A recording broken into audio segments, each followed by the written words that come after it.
All right, it is 9:30. God damn. Yo, the lighting is fucked, Yeah, but it is. whatever. So we just saw Ari Aster's fourth big film, Yo. Edington. Edington. Yeah. Oh yeah, the seat's kind of fucked up. That's fine.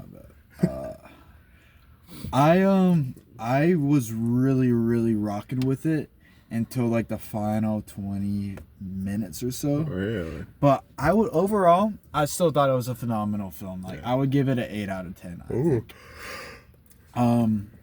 think. We'll do like no spoilers at first, right? Okay. So I think what makes it so great too is just the directing. Like there's times where he walked over and turned off music, right? And then turned back on. And he walks all the way back, turns it off. And then something happens to him and he just calmly walks to his car. And it's just a long scene of tension of just like what's about to happen. You have no idea. Another time he falls through a roof and he's walking through this museum. You're like, oh, something's gonna pop out. Something's gonna happen.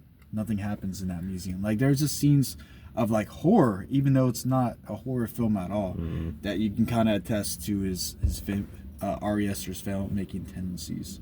But yeah, I would compare it to. There's a character named Dutch in Red Dead 2, which I think is one of the most like complex characters ever written in media, and the protagonist here kind of went on a similar arc. You know, you're like rooting for him at the start in some ways. Like he actually cares for people. Like his ways about it, I mean, are questionable. Some stuff he does I didn't like. Yeah. But like he genuinely cares for the town. Like he gives homeless person some water. He buys food for this other guy who's not able to get food. So like he cares for the city, and then it's a de-escalation for him. But yeah, my biggest problem was just too many factors at play, like, and it just went out of hand.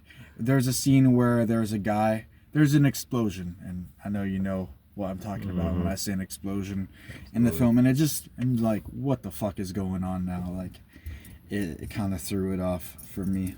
And I think at the ending too, like I thought there was gonna be one more scene because there's something that's heavily implied. You know what I'm talking about? With the guy when he's shooting guns at the end at the range, was heavily implied for what's next to happen. Yeah. But nothing happened, so I don't know if it's teasing a sequel or whatnot. I wouldn't think so. I don't think Ari's the type to do sequels. Yeah, he hasn't yet. This could be the one. But yeah, directing, the unpredictability of the story, the writing, the unique scenarios they place characters in, and just like not knowing what's gonna happen.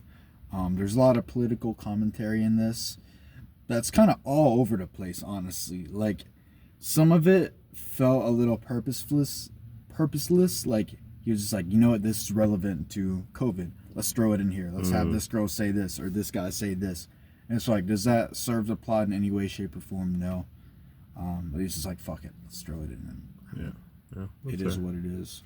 But yeah, I mean, I just love the mystery, that unpredictability aspect of it, the writing, the pace, everything was really good. So 8 out of 10 for me. Okay. Yeah, I mean, I definitely agree. Like the tension and just the suspense in this movie was insane.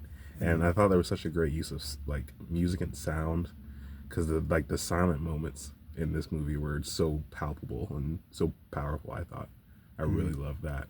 And it was also surprisingly like a star-studded cast. Like I was kind of surprised that we had Joaquin Phoenix, of course, and then Emma Stone, a couple of people I can't think of, but there was randomly a lot of Pedro Pascal. Pedro, like it was oddly studded, but I mean I liked it. Everyone did amazing.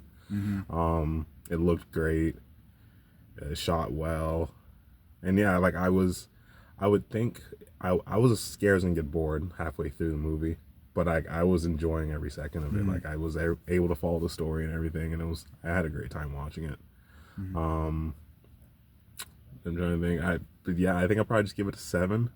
I think this is a movie that I like have to watch multiple times to really understand it. It's very artsy, but I don't know if I have I don't have an insane drive to rewatch it. But I definitely could see myself in like a couple months, like, oh, let me rewatch this movie. This can be a great rewatch. Yeah. So yeah, Yeah, I do think it was probably the weakest of Ari's films, Yeah. just because the others are all, I would say, like nines or tens. Yeah, yeah, And this one, I gave it an 8, so it's technically the weakest, but it's still very well done. yeah. It's definitely, it's not as concentrated with Aries directing compared to like Mm, Beau's Afraid, for example. But mm, I think he went on a limb with this movie just to not make it so intense compared to the other movies, and I can mm. respect that. Yeah. I'm curious what's gonna happen with his next film because before the film started, we were just talking about how Beau is Afraid did not do well financially. This film is not doing well financially. So are the investors still like willing to put in that money? I don't know. I mean, like the budget's not that insane. It was like 25 mil for this one, Yeah, which is high for like an A24, but it's still absolutely. not that crazy. Yeah, I don't know. we'll see. Yeah. I could definitely see this one being nitpicked a lot in like YouTube videos, like trying to like capture every small Yeah. little detail. Yeah, no, it was dialogue heavy. Yeah, yeah, It was very I loved when the character caught COVID too. That just made everything come together yeah. perfectly. Absolutely, Yeah, absolutely. with the COVID brain. I thought honestly the character was gonna die of COVID. I Same, thought, same. yeah, I thought that was gonna be it, but nope. He lived through all of it. yeah. No, I like how he plays with expectations. I wonder if he's like, all right, I have this film. What do people think it's gonna happen? Oh, this. All right, I want to make sure it doesn't Yeah, end like that. yeah, yeah. You know? Gosh, Yeah. there was some good. There was some good scenes from this one. Yeah. All right, All well, right. Peace. peace.